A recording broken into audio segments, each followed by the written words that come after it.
Bismillah ar-Rahman ar-Rahim. Bismillah ar-Rahman ar-Rahim. Aujourd'hui, nous sommes le 25 novembre 2020. Et c'est un appel très important que je vous lance. Depuis Londres, Inch'Allah, une information très importante et capitale. À l'heure où je vous parle,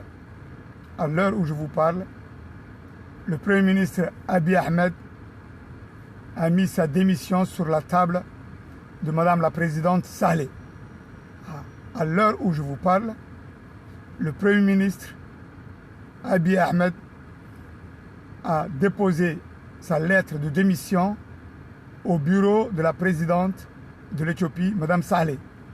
C'est une source très importante et surtout une information, mais vraiment, alhamdulillah rabbil alamin. C'est très important parce que le Premier ministre Dr Abiy Ahmed a eu vraiment une pression internationale qui vient des Nations Unies et qui vient aussi de l'Union africaine, où il n'avait que deux choix.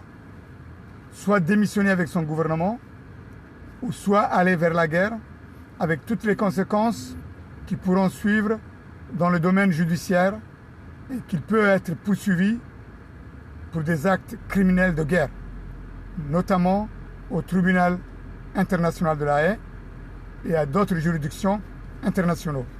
Voilà les deux solutions qui s'imposaient à lui: démissionner et quitter le pouvoir avec son gouvernement et éventuellement continuer la guerre contre le Tigray avec le risque d'une guerre civile dans toute l'Éthiopie et dans toute la région. Voilà la bonne nouvelle que je vous annonce. Inch'Allah, le reste, les informations, je l'ai mis en lettres, en message sur ma page Facebook. Vous pourrez le lire et partager au maximum. Alhamdulillah rabbil alamin. C'est une très bonne nouvelle ce soir. Et malheureusement, c'est vrai qu'il y a des militaires qui sont autour de lui et qui ne veulent pas quitter le gouvernement, qui ne veulent pas à ce que cette guerre s'arrête et qui le poussent à faire la guerre et à continuer à résister. Ces militaires-là, en fin de compte, il y a deux poids de deux côtés, pour la paix et pour la guerre. Mais c'est vrai que la décision de l'Éthiopie, elle se trouve d'ici quelques heures, ce sera réglé. Ou l'Éthiopie, demain matin, elle va basculer dans la guerre civile avec le Tigray, ou bien Abiy Ahmed va démissionner et bye bye, Inch'Allah. La suite des gens ou des personnalités Oromo, parce que c'est les Oromo qui vont prendre le pouvoir, je l'ai mis la liste de ces noms, de ces personnes qui sont pratiquement sur la bonne liste et qui peuvent prendre le poste de Premier ministre. Vous l'avez sur ma page. Wassalamu alaikum wa rahmatullahi wa barakatuh. Awalayaal waxaan ii sheegayaa khabar khayr leh soo gaaray oo aan la socdaa ilaa iyo galabtadan ra-iisul wasaarihii Abiy Ahmed qoraalkii uu isku casilayay miiska madaxweynaha islaanta Sahle buu miiska u dhigay, halkaasoo pressure uga yimiday United Nationka iyo madaragtay African Unionta, taasoo lagu qasbay oo laba dariiq la siiyey. kow, inuu is casilo isaga iyo dowladdiisuba, aba madaragtay inuu dagaalka galo, uu beritole Ethiopia ay gasho mugdi iyo dagaal sokeeye oo burburkiisa aan la qiyaasi karayn, Ethiopia iyo dariska wixii laaba. marka sidaa daraaddeed Abiy caawa alxamdulilah rabbil caalamiin waraaqadii wuu qoray, laakiin rag ciidamada iyo rag kale oo isaga garab jooga yaa isku dayaya inay bresharka ay saaraan, oraan waxba ha aqbalin, dagaalka wad, waan ku guulaysanaynaa iyo sheekadaas. isagana halkaa bay ka maraysaa. marka Abiy casilaadiisu caawa miiskay taallaa, saacadaha soo socda Ethiopia laba dariiq bay maraysaa: in ay madaragtay ay dagaal sokeeye gasho iyo inuu Abiy halkaa ka baxo.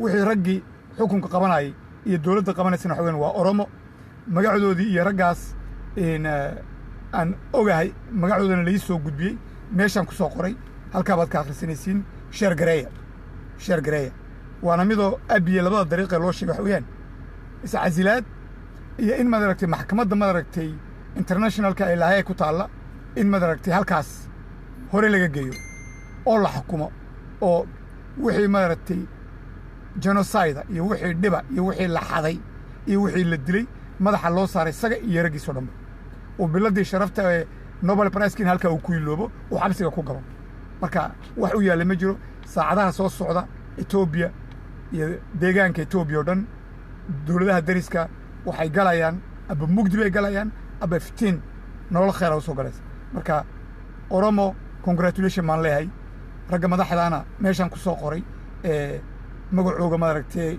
loo maleeyay inta badan wa billahi tawfiiq wassalaamu calaykum insha Allah khayr baan rajaynayaa soo dhawaada walaalayaal share gareeya caawa iga qora waa 25 November 2020 baaqa waxaan soo diray Suldaan Cabdalla Dabarkaali abiye inuu madartiisa casiilaya caawa haddii uu casiil waayna Ethiopia mugdi bay galaysaa habeen wanaagsan khayr baan rajaynayaa